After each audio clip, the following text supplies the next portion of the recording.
আসসালামু আলাইকুম ওরহমতুল্লাহি ওবারাকাতুহ। নাহমাদুহু ওয়া নুসাল্লি আলা রাসূলিহিল কারীম, আম্মা বাদ।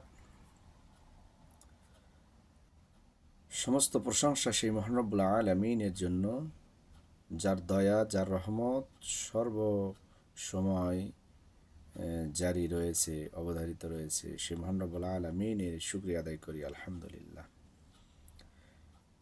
আমাদের প্রিয় নবী জনাবে মুহাম্মদুর রাসূলুল্লাহ, সকলে বলি সাল্লাল্লাহু আলাইহি সাল্লাম। তার প্রতি আমরা সংক্ষিপ্তভাবে আবারও দরুদ পাঠ করি, আল্লাহুম্মা সাল্লি আলাইহি, আল্লাহুম্মা বারিক আলাইহি।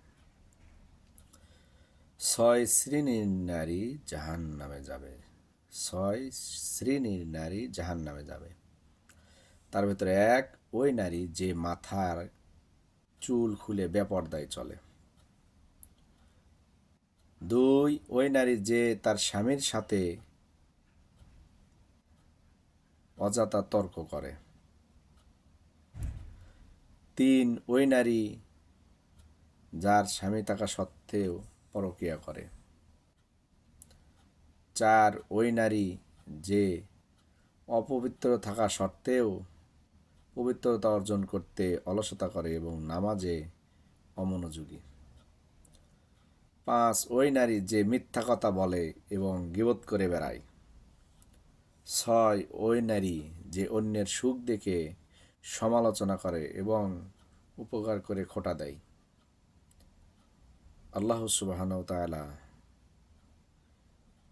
মুসলিম, মুমিনাত, মুসলিমাত নারীদেরকে যেন এই জাহান্নামের 6টি কাজ থেকে হেফাজত করেন এবং সঠিক আমল করে জান্নাতের অধিবাসী হওয়ার তৌফিক দান করেন।